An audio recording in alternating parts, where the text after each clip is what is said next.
عزیز ابراهیم هستم با این مجموعه خبری. در یک رویداد ترافیکی در ولایت لغمان 20 تن جان باخته و 33 تن دیگر زخم برداشتند. مسئولان محلی لغمان میگویند این رویداد بامداد امروز رخ داده و تمام افراد جان باخته و زخمی شده اعضای یک خانواده بودند. به گفته آنها زخمی ها به بیمارستان حوزوی ننگرهار منتقل شده و وضعیت برخی از آنها وخیم است.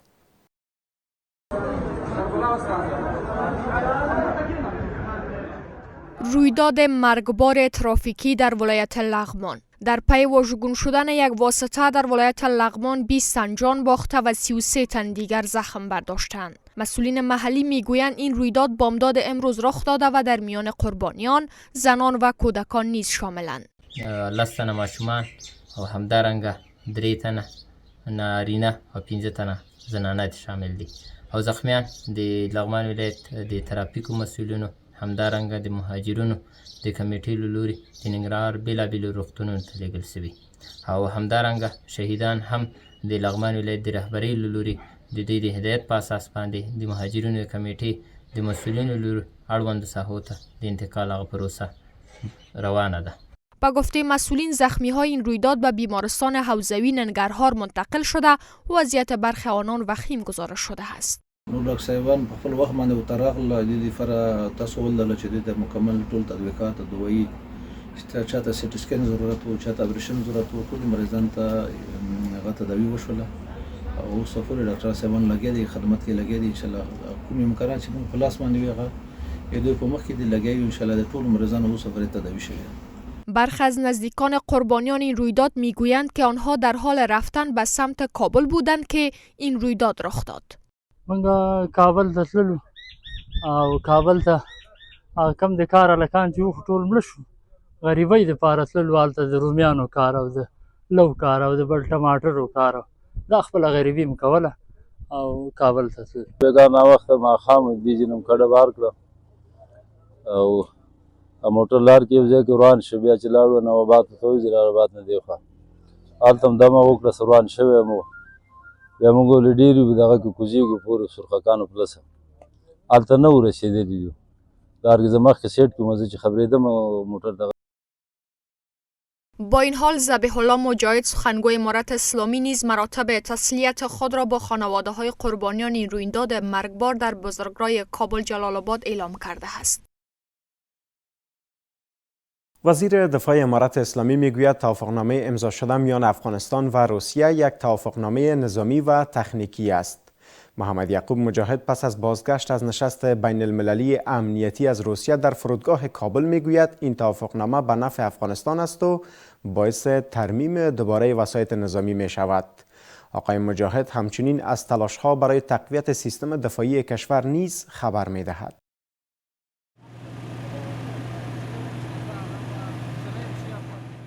وزیر دفاع امارات اسلامی پس از اشتراک در مجمع بین المللی امنیتی در مسکو امروز وارد کشور شد. محمد یعقوب مجاهد در فرودگاه کابل به خبرنگاران میگوید توافقنامه امضا شده میان کابل و مسکو توافقنامه نظامی و فنی بوده و به نفع کشور است. دا یو نظامی تخنیکی توافقنامه د چې په دې اړه د دې چارو پوهان چې دي هغه پوهیږي دا نه یو دفاعي تړون دی او نه یو امنیتی تړون دی چې څوک تشویش ورڅخه وکړي دا به یوازې او یوازې د افغانستان د ګټو دپاره وي. تاسو وینئ چې په افغانستان کې ډېر روسي تخنیک په نظامي برخه کې وجود لري، هلیکوپټر، نوري تیارې او تجهیزات، اسلحې په مختلفو برخو کې، نو هغوی ترمیم ته اړتیا لري او پرمختګ ته اړتیا لري او څار و نظارت ته اړتیا لري. آقای مجاهد همچنین از تلاش‌ها برای تقویت سیستم دفاعی کشور خبر داده میگوید که کار عملی آن در آینده آغاز خواهد شد. موږ هیواد تاسو وینئ چې هم دفاع ته اړتیا لري او په دې برخه کې موږ شپه او ورځ کوشش کړی دی چې د خپل هیواد څخه دفاع وکړای سو.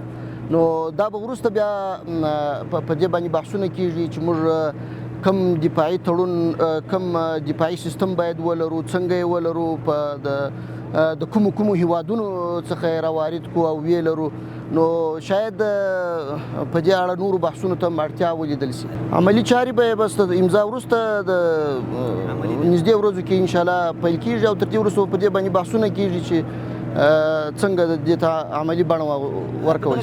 وزیر دفاع امارات اسلامی یک بار دیگر تاکید می‌کند که از خاک افغانستان هیچ تهدید متوجه دیگر کشورها نیست و پیشرفت در بخش‌های نظامی می‌تواند امید را برای همکاری‌های امنیتی در منطقه ایجاد کند. رئیس حزب عوامی ملی خیبر پختونخوا بر عدم مداخله در امور افغانستان تاکید می‌کند. محمود خان اچکزی همچنین خواستار احترام گذاشتن به آزادی و استقلال افغانستان و پاکستان شده و تاکید کرده که دو کشور لازم و ملزوم یکدیگرند. آقای اچکزی همچنین یک بار دیگر بر حل اختلاف‌ها میان دو طرف از راه گفتگو تاکید کرده است. انتقادها از سوی برخی از احزاب پاکستان نسبت به سیاست‌های این کشور در برابر افغانستان پابرجاست. به تازگی محمود خان اچکزی رئیس حزب عوامی ملی خیبر پختونخوا در برگه ایکس خود بر عدم مداخله در امور افغانستان تاکید کرده است. آقای اچکزی پاکستان و افغانستان را لازم و ملزوم یکدیگر دانسته و گفته که برای آزادی و استقلال همدیگر احترام گذاشته شود. او همچنین بر حل مشکلات کنونی میان دو طرف از راه مذاکره تاکید نموده است. اگر ما با پاکستان روابطی که ایجاب میکنه مبنا بر حقوق متقابل، احترام متقابل، باز در اون صورت میتونه که به یک راه حل برسیم و بعد از او باز میتونه که هم در عرصه اقتصادی و سیاسی دیپلماسی باز منطقه رشد میکنه و بعد از رشدش صلح و ثبات در منطقه قایم میشود. شماری از آگاهان هم ادامه تنش میان کابل و اسلام آباد را به سود هر دو طرف نمیدانند و خواهان حل مشکلات از راه گفتگو و تفاهم هستند. آنان همچنین از پاکستان میخواهند که دست از سیاست‌های دوگانه در برابر افغانستان بردارد. ادامه چنین وضعیت که جانب سیاسی پاکستان در نظر گرفته شده به نفع افغانستان و پاکستان نبوده، علاوه بر برهم زدن مناسبات سیاسی، اقتصادی و دیپلماتیک و رفت آمد میان هر دو کشور تاثیرات بسیار منفی بر روابط اقتصادی و سیاسی کشور منطقه نیز داشته، صلح و ثبات منطقه را به خطر می‌اندازد. بهتر است تا حکومت پاکستان و نظامیگرانشان سیاست‌های دوگانه خود در قبال افغانستان را کنار گذاشته از راه صداقت و حسن همجواری و عدم مداخله در امور داخلی یکدیگر به میز مذاکرات صلح‌آمیز برگردند تا تمام مشکلات و پرابلم‌های میان افغانستان و پاکستان از راه صلح‌آمیز حل و فصل گردد. نباید این دو کشور همسایه قربانی رقابت‌های کشورهای جهانی و منطقه شوند. برای حل تنش‌ها ایجاب می‌کند در سطوح بالای رهبری باید گفتگوها صورت بگیرد. یعنی تداوم این گفتگوها در نهایت روی یک راهکار مناسب تمرکز پیدا کند. با این حال مقام‌های امارت اسلامی پیش از این پیوسته گفتند که کابل خواهان حل هر مسئله از راه گفتگو و تفاهم است و روابطی مبنی بر احترام متقابل می‌خواهند. امارت اسلامی از تلاش‌ها برای بهبود وضعیت اقتصادی کشور خبر می‌دهد. ذبیح الله مجاهد سخنگوی امارت اسلامی می‌گوید افغانستان تازه از جنگ بیرون شده و در این مدت گام‌های خوب در راستای بهبود وضعیت اقتصادی کشور برداشته شده است. آقای مجاهد تاکید می‌کند که اکنون دروازه‌های تجارتی با اکثر کشورها گشوده شده، ارزش پول حفظ و زمینه کار برای شمار زیاد از شهروندان فراهم شده است. خوشبینی امارت اسلامی از بهبود وضعیت اقتصادی کشور. ذبیح الله مجاهد سخنگوی امارت اسلامی میگوید افغانستان پس از 40 سال جنگ تازه با آرامش رسیده از این رو با مشکلات اقتصادی روبرو است. آقای مجاهد اما تاکید میکند که امارت اسلامی تا حد زیاد توانسته وضعیت اقتصادی کشور را بهبود بخشد. انشالله که افغانستان، ما یادآوری کردم که در حالت پیشرفت است. افغانستان تانسته در سالیانی که گذشت در بخش صنعت پیشرفت داشته باشه. هزارها فابریکه نو ایجاد شد و زمینه کار برای مردم فراهم شد. در بخش تولیدات داخلی گام های مؤثری گذاشته شده. در بخش صادرات از افغانستان 2 برابر پیشرفت صورت گرفته. آقای مجاهد می افزاید که امارت اسلامی در این مدت برای بهبود وضعیت اقتصادی کشور دروازه‌های تجارتی با بسیاری از کشورها را گشوده، ارزش پول را حفظ نموده و زمینه کار را برای شماری از شهروندان نیز فراهم کرده است. تورم اقتصادی کاهش پیدا کرده و در عموم افغانستان تانسته که ارزانی در کشور خود و ارزش پولی را هم حفظ بکنند. این خودش گام های مثبت و خوب است. هنوز هم افغانستان پروژه های بزرگ را زیر کار داره که اگر این پروژه ها تکمیل میشه افغانستان دارای یک بنیاد قوی اقتصادی میشه که از لحاظ برق، معادن، زراعت و بازسازی شهرها، سرک‌ها انشالله که به خود متکی خواهد شد و با امکانات داخلی افغانستان را آباد خواهد کردیم. تلاش میکنیم. در همین حال شمار از آگاهان اقتصادی برای بهبود وضعیت اقتصادی کشور، ایجاد فرصت‌های شغلی بیشتر، پشتیبانی از تولیدات داخلی، جذب سرمایه‌گذاری‌های داخلی و خارجی، توسعه زیرساخت‌ها و مدیریت درست منابع طبیعی را مهم می‌خوانند. او سرمایه‌گذاری‌هایی که به صورت اشتراکی به صورت سرمایه‌گذاری مختلط در کشور صورت می‌گیره باعث رشد سریع اقتصادی انجام میشه، به خاطر که اینا بازارهای معین خارجی را خودشان مهیا میکنن و در پالوش هم او تولیداتی که ما باید وارد بکنیم در حقیقت داخل خود کشور سرمایه گذاری میکنن. واقعا ما بخوایم که افغانستان پیشرفت کنن و اقتصادشان خوبتر شد، باید اول جذب سرمایه گذاری داخلی صورت بگیرد. اول سرمایه گذاری داخلی باید افزایش یابد و بالای از این کار شود که چطور اینها سرمایه گذاری را ایجاد کنند. زمانی که سرمایه گذاری داخلی افزایش کند و رونق پیدا کند، هر چقدر اینها انکشاف میکند، با مو اندازه سرمایه گذاری خارجی هم خواهانی از هستند که بیان در افغانستان و سرمایه گذاری را انجام دهد. با این حال مقام‌های امارت اسلامی پیش از این پیوسته گفتند که با تطبیق پروژه‌های کلان اقتصادی، استخراج معادن و جذب سرمایه‌گذاری‌های داخلی و خارجی در تلاش بهبود وضعیت اقتصادی و کاهش میزان فقر و بیکاری در کشورند.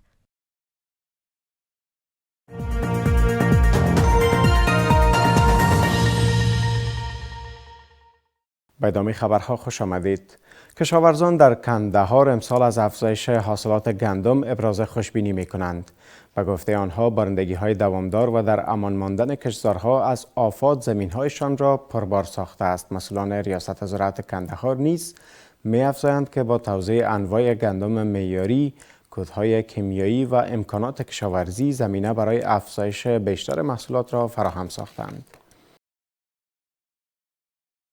ولسوالی دامان کندهار، جایی که از سالها به این سو گندم‌هایش از شهرت خاص برخوردار است. آب و هوای مساعد و زمین‌های حاصلخیز امسال کشتزارها را پربار ساخته و کشاورزان با خوشبینی از افزایش حاصلات گندم سخن می‌گویند. به گفته کشاورزان در این ولایت، بارندگی‌های دوامدار و در امان ماندن کشتزارها از آفات طبیعی برداشت امسال را چشمگیر کرده است. سږکال د کندهار د غنمو حاصلات ډېر برابر وو، بارانونه وو، کاله باد وو، نو مرضونو شی هم نه وو، ډېر برابر وو. د کندهار څه غنم دي، دا مسپک غنم دي، مثال زردانه بولي، کیزبردانه بولي، دا غنم دي، څه خوندور غنم دي، اورې دامان مثال ښه دغه کړی د سوزبر سگ د غنم. با این حال مسئولان ریاست زراعت کندهار میگویند با توزیع انواع گندم معیاری، کودهای کیمیایی و امکانات کشاورزی زمینه برای افزایش بیشتر محصولات فراهم خواهد شد. په کندهار کې د غنمو کرنه موږ اوس فعلا پر 8,302 هکتار ځمکه باندې د غنمو کرنه کړې ده چې په تخمینی شکل باندې دغه تعداد دی. د دې څخه به د اټکل د مخې 3,09,000 تقریبا حاصلات ترلاسه شي چې موږ به هغه حاصلات ترلاسه کړو. د غنمو کرنه د امراضو له طریقې څخه او د کیفیت له لحاظ څخه ډېره ښه ده او په ډېر ښه شکل باندې مخته روانه ده او بزګران مو ډېر خوشحاله دي. مسئولان ریاست زراعت کندهار همچنان آمار می‌دهند که در حال حاضر در 98 هکتار زمین این ولایت گندم کشت شده و پیش بینی می شود که 369,000 تن محصول به دست آید. مسئولان محلی هرات از پیشرفت 70% کار بازسازی مسجد جامع هرات خبر می‌دهند. به گفته مسئولان در حال حاضر کار روی بازسازی، فرشکاری و کاشیکاری این مکان تاریخی به شدت ادامه دارد. شماره از فرهنگیان نیز باورمندند که بازسازی این مسجد با قدمت 900 سال در احیای هویت تاریخی هرات نقش مهمی دارد.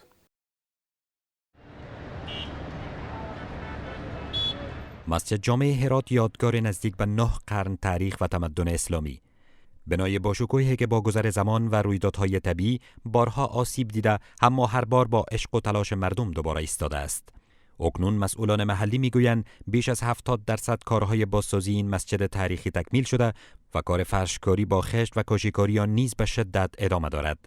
چنان ترمیم شد حالا الحمدلله که 500 سال دیگه همین ترمیم از دوام میکنه انشالله. و این کارها کارهای ترمیماتی حدوداً 70 الی 75% پیش رفته و به شدت هم جریان دارد الحمدلله. در وقت زلزله تقریباً 11 گلدسته مسجد جامع کلاً ویران شده بود. الحمدلله حال تکمیل شده و بخش ترمیمات مسجد جامع 65% کارهای کشی از او تزیینات یا پیش رفته. یک مقدار دیگه بمونده که انشالله او هم رو دست میگیریم. و در قسمت تراشکاری مسجد جامع در حدود 75% کارهای پیش رفته. بخش لایه‌برداری باز او ترمیم خش داره، یعنی او نمیشه ما پیش بینی کنه که چی مدت زمان خلاص میشه. این مسجد بزرگ با 470 گنبد و 12 مناره ظرفیت پذیرش همزمان 150,000 نمازگزار را دارد. فرهنگیان و شهروندان هم خواستار سرعت بخشیدن در روند بازسازی آن هستند. از اون زمان فراز و نشیب‌های زیادی را داشته که در بعد از سال 29 هجری این بنای چوبینی داشته که تا که در اثر نازله که در تواریخ اینا آمده این آتش گرفت. و انشاءالله که ما بتونیم که بیشتر برای گردشگرا و برای توریستای دنیا و از هر جای دنیا که هستن بیاین که از این آبادی تاریخی ما و شما که 5مین مسجد در دنیا هست بیایم دیدن بکنم و از این معماری هایی که در طول 900 سال در این مسجد شده دیدن بشه و برای خود همین ملت افغانستان مردم هرات ما و شما یک افتخار است که انشالله که از هر جا که بیاید کسی برای دیدن از این و برای جاذبه های از این.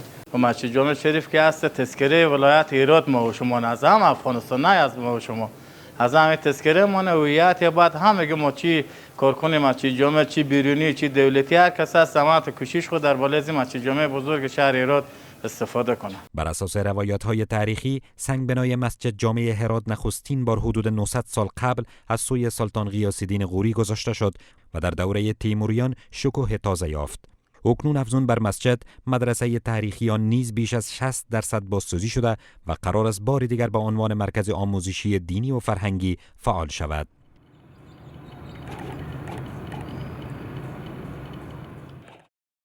با پیشگویی وضعیت آب و هوای فردا خبرهای امروز در همین جا به پایان می رسد. تا درود بعد، خدا نگهدار.